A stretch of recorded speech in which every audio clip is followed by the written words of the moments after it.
ગામમાં વારંવાર ખોરવાતા વીજ પુરવઠાની ફરિયાદો પીજીવીસીએલના અધિકારીઓના બહેરા કાને અથડાતા ગ્રામજનોમાં રોષ ભભૂકી ઉઠ્યો છે. તો ગામમાં ખેતીવાડી સહિત છેલ્લા 7 દિવસથી વીજ ધાંધ્યાને લઈને પરેશાન ગ્રામજનોનું રોષે ભરાયેલ ટોળું ગોંડલ પીજીવીસીએલ કચેરીએ દોડી આવ્યું હતું. તો ગામના સરપંચ, તાલુકા પંચાયતના સદસ્ય સહિત 150 જેટલા લોકોના પીજીવીસીએલ કચેરી ખાતે રામધૂન બોલાવીને વિરોધ કર્યો હતો.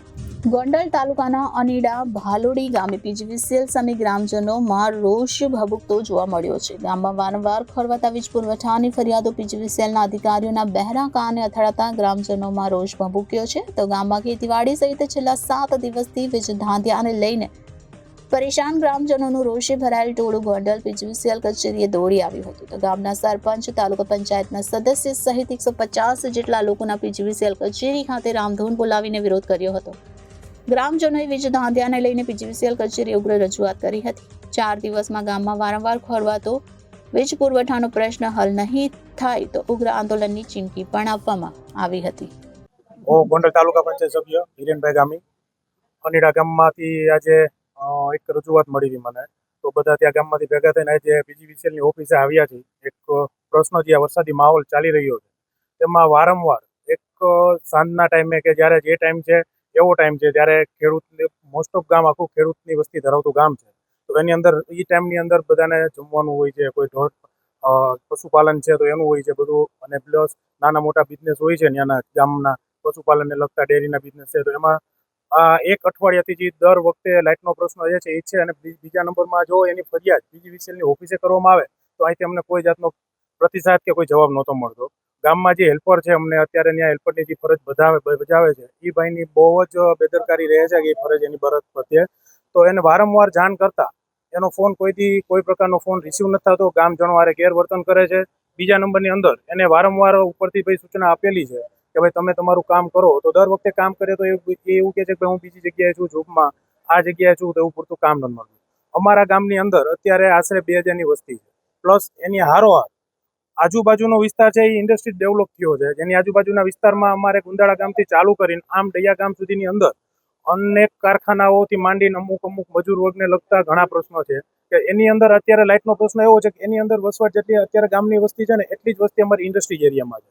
તો એની અંદર જ્યારે આ 7 થી 8 દિવસથી લાઇટ સાવ છે જ નહીં. જે ખેતી વિસ્તાર છે એની અંદર સાવ કોઈ પ્રકારની લાઇટ જ નથી. તો ત્યાં પીવાનું પાણી, બીજા નંબરમાં ઢોરનું પાણી અને ઢોર માટે પીવાનું પાણી જે છે એની બહુ અત્યારે અવચર થઈ ગઈ છે. ગામ લોકોને ગામમાંથી પાણી ભરીને વાડીમાં જવું પડે છે, કારણ કે ત્યાં લોકો મજૂરની વસ્તી બહુ વધારે થઈ ગઈ છે. અત્યારે આજુબાજુના વિસ્તારમાં મજૂરી રહે છે તો એને પીવાની પાણીની તકલીફ બહુ પડે છે. બીજા નંબરમાં ઢોર ચાકર છે તો એ બધાને અત્યારે ગામમાં કોઈને ઢોર ચાકર નથી હોતા, બધાને વાડીએ હોય છે, આપણે બધા જાણીએ છીએ.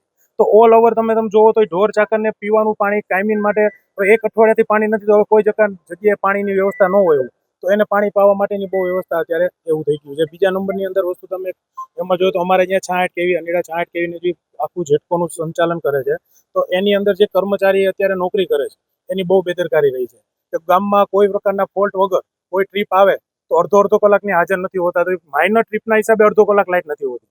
બીજા નંબરની અંદર કોઈ એવું કહે કે ભાઈ અહીંયા શું છે, આ શું છે, તો સાચા ખોટા જવાબ આપે છે. અમે અધિકારીને અહીંથી ફોન કરીએ કે ભાઈ શું છે, તો કે અમને કોઈ પ્રકારની કમ્પ્લેટ નથી મળી. એવા અનેક વાર દાખલા બનેલા છે કે ભાઈ ત્યાંના કર્મચારીને અહીંયા કોઈ જાતની કમ્પ્લેટ વગર ત્યાંથી 66 કેવી ટ્રીપ કરાવી દીધી. તો તમે ત્યાંથી એની ગમે વસ્તુ જોવો તો ત્યારે એની એટલી બેદરકારી છે. એટલે અમારી બધાની ગ્રામજનો વતી અમારા આગેવાનો અને ગામજનો અમે સાથે અત્યારે 200 જણા અહીંયા આવ્યા છીએ. તો અમારી બધાની એક જ રજૂઆત છે કે અમારા ગામમાં ફરજ બજાવતા અમારા હેલ્પર અને આ 66 કેવની અંદર ફરજ બનાવતા જે બે એના જે હેલ્પર છે એની જલ્દીમાં જલ્દી બદલી કરી અને કોઈ સારા માણસની ત્યાં નિમણૂક કરે.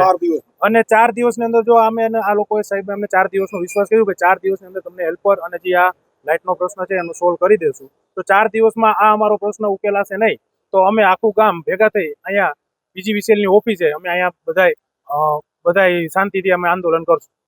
વાલોડી અનીડા ગામનો છું.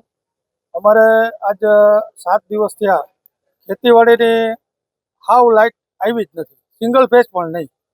તો એના માટે વાડીએ ખેડૂતને ઢોર હોય, કુંડી ભરવાની હોય, મજૂર વર્ગ હોય, તો એના માટે શું કરવું? એટલે અમે આજે અત્યારે 100-200 જણા જીબીની ઓફિસે અત્યારે એને રિપોર્ટ આપવા આપ્યા છે અને 4 દિવસની મુદત આપી છે કે 4 દિવસમાં તમે આનું નિરાકરણ ન લ્યો તો અમે આખું ગામ અહીંયા જીબીની ઓફિસે ભેગું થશું. હું અનિડા સરપંચ સામતભાઈ બાંબવા. છેલ્લા 7 દિવસથી અમારા ગામમાં લાઇટનો પ્રોબ્લેમ છે. રાતે ન હોય, દિવસે ના હોય, અને જ્યારે અહીંયા ફોન કરીએ તો ફોન ઉપાડતાને જવાબ નથી મળતો વ્યવસ્થિત રીતે. અને હેલ્પરને અમે જ્યારે મળીએ તો હેલ્પરને ફોન કરીએ તો હેલ્પર ફૂલ જ હોય. અને રાતે તો લગભગ એવા ફોલ્ટ અત્યારે વરસાદના વાતાવરણમાં છે તો ફોલ્ટ હોય તો હમું કરવા આવતો નથી.